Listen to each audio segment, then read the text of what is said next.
दोस्तों आप सबका हार्दिक स्वागत है। मैं हूं मित्र अनुराग और आज के इस वीडियो में हम लोग बात करने वाले हैं क्रिस बमस्टेड के बारे में। क्रिस बमस्टेड ने अभी रिसेंटली एक वीडियो निकाली जिसमें उन्होंने बात की अपने साइकिल के बारे में, लेकिन ये वीडियो बहुत ही इंफॉर्मेटिव है काफी लोगों के लिए, ना सिर्फ कंपैरेटिव बॉडी बिल्डर्स, लेकिन अगर आप एक स्ट्रेंथ एंथुसियास्ट हैं या फिर एक नेचुरल बॉडी बिल्डर हैं, आपके लिए भी इस वीडियो में बहुत सारी इंफॉर्मेशन है। क्योंकि इस वीडियो में बात की गई है ऑटोइम्यून डिजीजेस की, फूड एलर्जीज की, गट इश्यूज की, और ये मैं देख रहा हूँ आजकल बहुत सारे लोगों को हो रहे हैं। अगर हम कोरोना की बात करें उसके बाद वो कहीं ज्यादा हो गए। तो इन केस अगर आपको किसी को गट इश्यूज हैं, किस टाइप की कोई इस टाइप का कोई भी इशू है, तो please contact us, we are more than happy to help. और जिन लोगों को नहीं पता वैसे क्रिस बमस्टेड है कौन, तो इस टाइम पे is one of the most popular body builders, like classic physique competitor and 2 time mister Olympia जीत चुके हैं, लेकिन like hugely popular guy and very likeable guy too. तो before we start the video जिसमें हम Chris की video देखेंगे बात क्या कर रहे हैं, मैं आपको इनसे मिलाना चाहता हूँ। इनका नाम है ओजीवा का प्रोटीन पाउडर और it's a complete vegan protein powder. और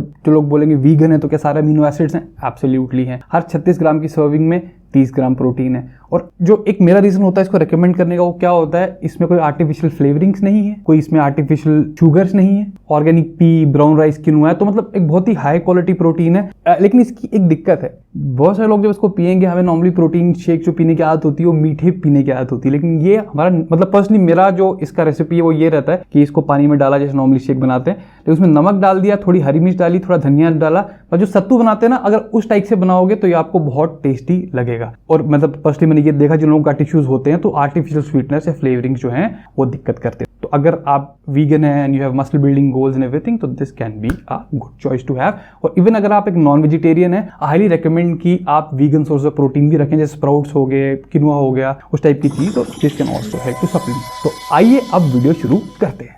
I don't like this mic. It's a little too.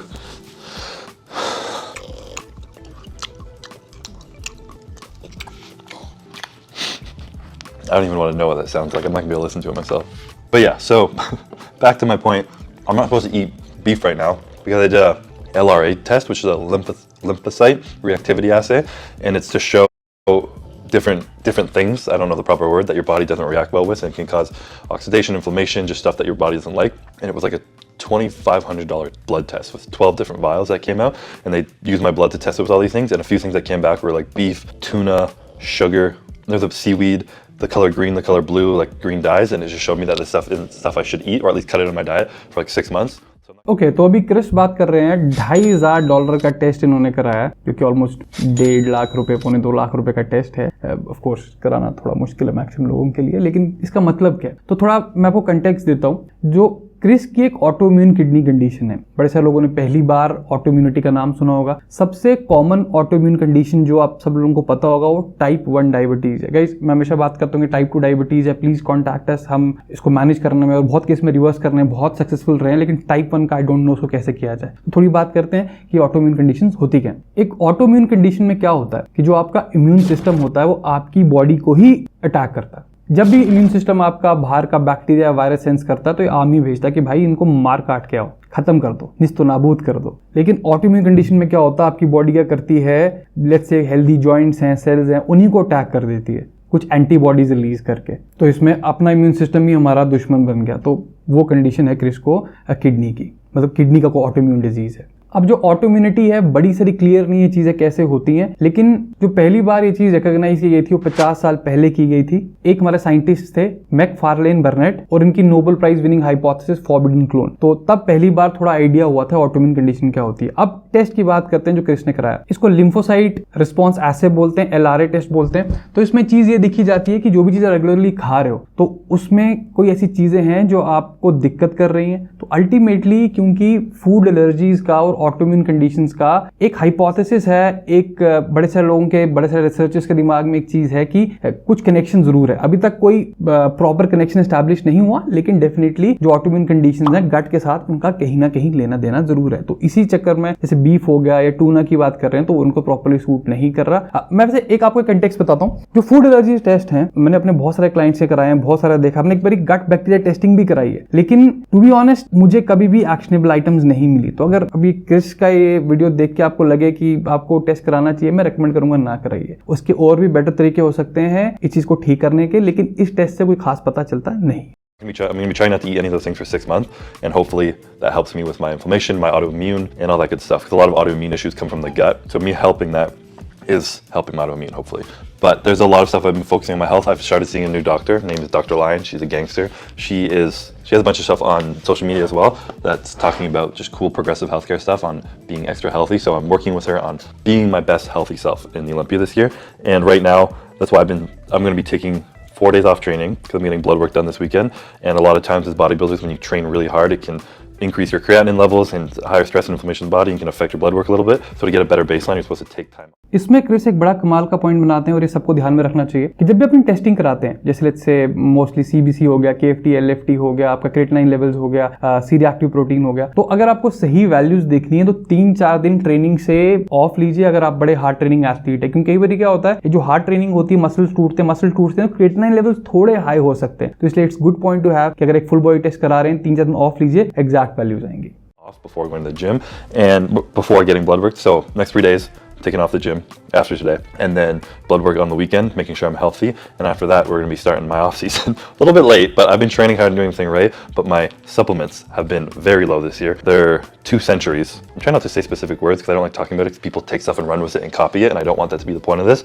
But the point I would like to say is that getting the most of the least is still something that all bodybuilders should be trying to do. And मेरा last video आपने देखा हो, I make the exact same point कि least effective dosage. और see this is like mister Olympia talking, और he is very concerned about his health like he should be. क्योंकि what I see like when body builder are in the 20s, they very reckless, बहुत reckless हो जाते हैं। Chris को एक अच्छी चीज ये होगी, this is blessing in disguise कि उनको ऑटोइम्यून कंडीशन हो गई है किडनी की, तो ही नोज कि इनको अपने आप को हेल्दी रखना जरूरी है। लेकिन जस्ट बिकॉज एक कंडीशन शोड अप, इसका मतलब ये नहीं उसके पहले हेल्थ का ध्यान रखना नहीं है। As a body builder you should be like super super duper on top of your health, should work with a medical practitioner, एक प्रॉपर न्यूट्रिशनिस्ट, ताकि आपको पता चले। अब कोई देखो कई बार क्या होता है, प्लेग बिल्डअप आपके आर्टरीज में होगी, आपको ऐसा नहीं पता चलेगा। We go a lot on how we feel कि हमें ऐसा अच्छा फील हो रहा तो मतलब चीज है नहीं। कई बार प्लेग बिल्डअप आर्टरीज का नहीं पता चलता, ट्यूमर का बढ़ना वो पता नहीं चलता। तो इसलिए it's very very important to get itself regular tested. I've had 14 months between Olympias, so and a weight cap that I don't have to make. So I've been just really focusing on my health. I got a new doctor. I'm doing blood work. This is the 4th time this year that I've done blood work,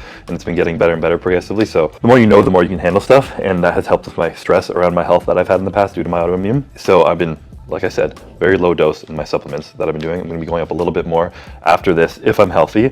And I hate talking about it because I don't want to say things. I don't want people to do it. But numbers are around 200 that I've been doing, and I come off once a year completely, and then I've been doing very low dose, 200 a week, and then after that, I'm going. So that's cheeky. In case you're wondering what 200 is, basically I guess 200 milligrams of testosterone per week. So this is Mr. Olympia talking, and I see a lot of people, जो bodybuilders हैं, they start like 500 to 750 milligrams of testosterone, and along with 3 different type of compounds. So again, moral of the story: low dosages, get the most out you can, ताकि health risk कम हो और आप देख सको कि जैसे 200 milligram, 250 milligram, 300 milligram, 350 milligram, 400 milligram, ये कितना असर देता है आपको। क्योंकि आप डायरेक्टली 250 से 500, 750, 1 ग्राम ले जाओगे, that is not how you should be increasing your drug dosages. Not me, mister Olympia saying it.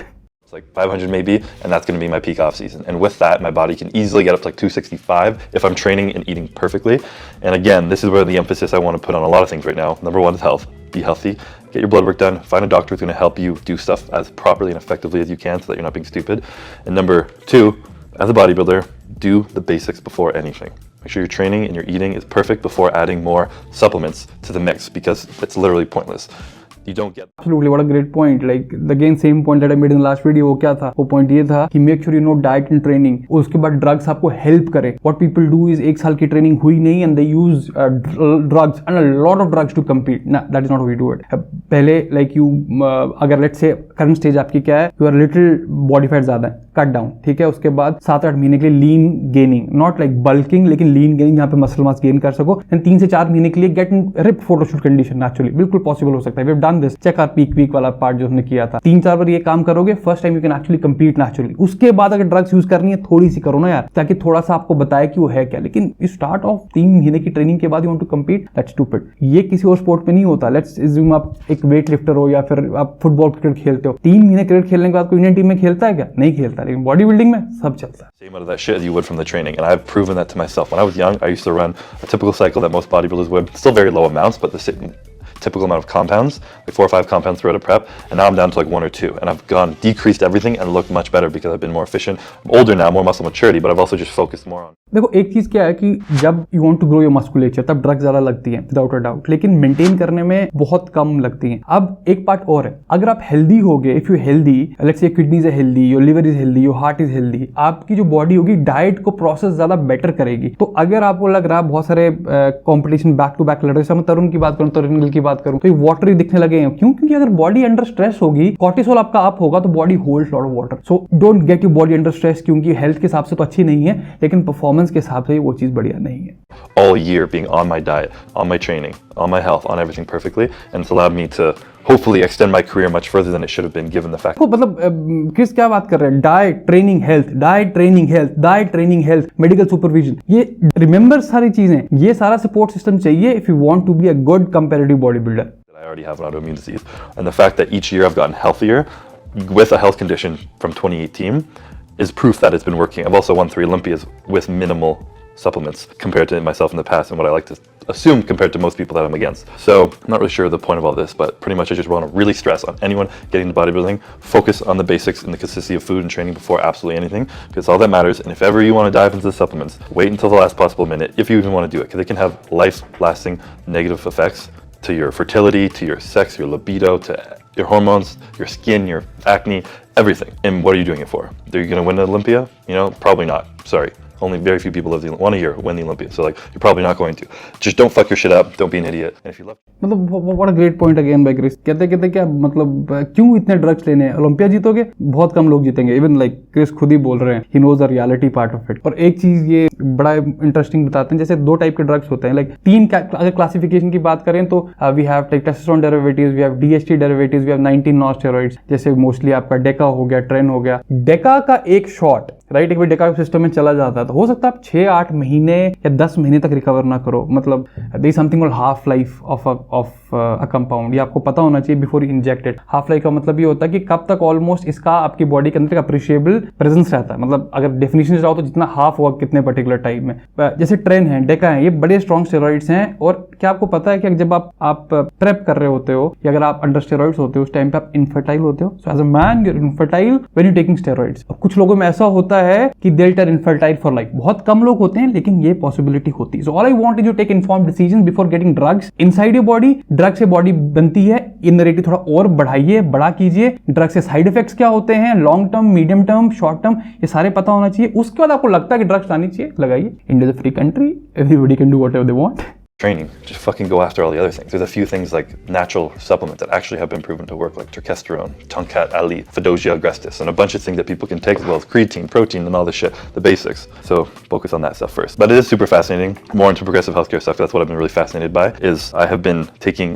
अगर आपने मेरा वीडियो देखा हो last to last, I talked about one of my clients जिनके वजह से ट्रिपल टेस्टोस्टेरोन, उनकी लाइफ पूरी कंप्लीट चेंज हो गई थी। लेकिन इमेजिन अगर उनको कोई ऐसा ट्रेनर मिला होता स्टार्टिंग में, when he was like really overweight and everything, कि भाई काम करते हो आप, स्टेरॉइड्स ले लो और काम आपका सब सेट हो जाएगा। That would have like really messed up a system. So get basics right, like वो diet training वाला part, नींद वाला part, get your hormones tested, everything. जब हर चीज max out हो गई, फिर थोड़ा सा, इतना सा जो डोसेज होगा ना किसी भी स्टेरॉइड का, that will produce like a great effect. लेकिन there is one more thing, वो होता है कि genetic response to drugs. Everybody reacts differently. कुछ लोग hyper responder होते हैं, they react like really good. और if you want to be like a really good quality pro bodybuilder, तो वो चीज होना बहुत जरूरी है. Nick Walker is a perfect example of that part. अगर वो part नहीं है तो you should have कि ठीक है यार, मतलब मेरे बस की नहीं थी, जितना मैं कर सकता था करूंगा, अब मैं आगे करूंगा तो I'll be jeopardizing my health, and that is stupid. So don't make stupid decisions. My liver enzymes were elevated after I got COVID, like really high, and that's because COVID is like an infection that your liver has to produce to help yourself heal. So when it was really elevated after, I was like, fuck, like is this from like the stuff I've been taking? And so I started taking glutathione. I actually got like a prescription for it, and I was injectable glutathione. I was taking 3 mils a week of that stuff, and my liver enzymes came down so much faster than a typical person would because of that. But I would have never even known that if I hadn't done my. एक बात, जैसे अभी Chris glutathione की बात करते हैं, तो आजकल ग्लूटाथाइन की कुछ कॉकटेल्स आती हैं, मतलब उसमें कुछ और मिनरल्स होते हैं। और अगर आपको लग रहा है जैसे आफ्टर साइकिल आपकी चीजें बहुत हाई है, तो glutathione therapy is a good one, क्योंकि ग्लूटाथाइन होता क्या है, this is a master antioxidant. Antioxidant का मतलब क्या हो गया, देखिए जब भी आपकी बॉडी में स्ट्रेस पड़ती है, it could be drugs, it could be like any kind of stress, ठीक है, वो स्ट्रेस बॉडी में इंजरीज बढ़ाएगी। जितनी इंजरीज ज्यादा होंगी तो उतनी हीलिंग भी ज्यादा चाहिए। तो हम क्या करते हैं, हम देते हैं एंटीऑक्सीडेंट्स, और जो एंटीऑक्सीडेंट्स जैसे करेला भी होता है, फ्रूट्स एंड वेजीज में बहुत एंटीऑक्सीडेंट्स होते हैं, तो ये इन्फ्लेमेशन के अगेंस्ट काम करते हैं। तो ग्लूटाथाइन थेरेपी जो है, यू कैन ट्राई इट, इसके भी अलग कॉकटेल्स आते हैं, लेकिन टॉक टू अ डॉक्टर, खुद से मत लगाने शुरू हो जाना कि कितना यूज करना है, ठीक है। Blood work, I would have been sitting with those elevated enzymes, which probably everyone who got COVID would have had as well, and it helped me a lot. On top of that, if my blood pressure is higher, I have a blood pressure monitor cuff at home. If my blood pressure, this is like I make a point in every video कि अगर आप drugs ले रहे हैं किसी type की, make sure you monitor blood pressure every day. मैंने देखा लोगों को स्ट्रोक्स पड़ते हुए, मतलब ब्रेन के, उसके बाद किडनीज खराब होती हुई। क्यों? नॉट बिकॉज डायरेक्टली ड्रग्स ने कुछ किया, लेकिन ड्रग्स ने हाई ब्लड प्रेशर किया, ब्लड आपके बॉडी के हर पार्ट में जाता है। देखो ये ब्लड प्रेशर सिस्टम क्या हो गया कि लेट्स से पाइप्स रन कर रही हैं, उनके बीच में पानी है, अगर पानी का प्रेशर बहुत ज्यादा हाई होगा तो पाइप बड़ा प्रेशर पड़ेगा ना, तो एक्जैक्टली ब्लड प्रेशर वही चीज होगी सिंपलिस्टिक शब्दों में। तो ड्रग्स ले रहे हो, बीपी जरूर चेक कीजिए, और बीपी हाई है तो take medication. That is super duper important. Like a basic, this is like one of the basics. And still, a lot of people run dangerous cycles without even monitoring their blood pressure. Sure, ever goes up in the off season because I put on 20 pounds, I can start taking revived blood pressure, take extra beetroot extract, start doing more cardio, maybe cut some sodium out of my diet. There's a lot of smart things that you can do if you're on top of your health. But if I didn't know my blood pressure was high because I didn't have the cuff at home, I'd be damaging my kidneys, my heart health, and everything into the future. So yeah, really be on top of monitoring your health, because in our day and age, there's so many resources that you can do, even if you have money. I'm starting to do interview. तो अगर आपको अपने health का ख्याल होगा, उसके लिए पहले फाइनेंसेस होने बड़े जरूरी है, ठीक है। तो अगर if you having really hard time में finances, don't get into comparative body building, simple natural body building कीजिए। एक बार फाइनेंसेस प्रॉपर्ली हो गए तो ट्रस्ट मी, अब body building I would say not completely safely, लेकिन रिलेटिवली सेफ तरीके से कर सकते हैं, रिलेटिवली सेफ। लेकिन उसके लिए you have to have resources. If you don't have resources, don't delve into comparative body building. एक बार पैसा आ गया, थोड़ा इकट्ठा हो गया, फिर आप may be go for a prep और समथिंग, लेकिन अगर you don't have the resources, don't do it. Stem cell therapy for just overall recovery as well as inflammation and everything in my body is shown to be one of the a very number one benefit that it has is heart health, but as well as inflammation, recovery of whatever is damaged in your body. So if you don't know there's something wrong with you, you can't fix it, and then it usually gets too late. So I think prevention is the best form of healthcare, being proactive and ahead of things instead of sick care, which is what our society is built off of. So if you can find your proper, I'm ranting really long, so I'm going to wrap this up. Just find a good doctor, watch your shit, monitor your levels. If you're a bodybuilder, you're putting on weight, get your blood work done, check your blood pressure, do all the good stuff. Blood dumping is another thing you can do for blood pressure. Just donate blood, get rid of your blood, and lower your hematocrit. So it helps you kind of. So this is like almost like it's the last point he makes. I mean, उसके बाद he just has his workout video. तो अगर आप steroids पे हैं, तो अगर आप अपना CBC चेक करेंगे, जो कंप्लीट ब्लड काउंट होगा, हिमोक्रेट लेवल्स बहुत ऊपर हो जाते हैं, तो उससे ब्लड बहुत थिक हो जाता है। एक सबसे सिंपल चीज क्या कर सकते हैं, डोनेट ब्लड। उस टाइम पे अगर ब्लड डोनेट करोगे, ब्लड डंपिंग बोलते हैं उस चीज को, निकाल दो ब्लड को, तो आप देखोगे आपके हिमोक्रेट लेवल्स हैं एकदम ड्रॉप कर जाएंगे और आपकी हार्ट हेल्थ के लिए बहुत अच्छे हैं। तो अगर मॉरल ऑफ द स्टोरी इस वीडियो का क्या है, सबसे पहले रेगुलर ब्लड टेस्ट करने बहुत जरूरी है, एज एलोबरेट एज पॉसिबल। उसका ब्लड प्रेशर चेक करना बहुत जरूरी है। उसके बाद अगर कोई दिक्कतें होती हैं तो प्रोएक्टिवली पूरी हेल्थ मैनेज करना बहुत जरूरी है। पैसे होना बहुत जरूरी है क्योंकि सब चीजें मैनेज हो सके। और अगर if you want really be a comparative body builder, पहले एक 3 से 5 साल की बेस होना बहुत जरूरी है। और उसके बाद अगर आपको लगे कि ड्रग्स बहुत ज्यादा यूज हो रही हैं, रिजल्ट ज्यादा नहीं आ रहे, क्विट करना बहुत जरूरी है, ठीक है। तो अगर आप स्टेप सारे ध्यान में रखेंगे तो मेरे छोटे भाइयों, आप लोग हेल्दी रहेंगे। और it pains my heart to see कि जब सिर्फ किसी बॉडी बिल्डिंग कॉम्पिटिशन को लड़ने के लिए किसी को लाइफ लॉन्ग किडनी डिजीजेस या हार्ट डिजीजेस या इनफर्टिलिटी इश्यूज आते हैं। तो I hope you found this video helpful. I'll see you next time. Till then, bye.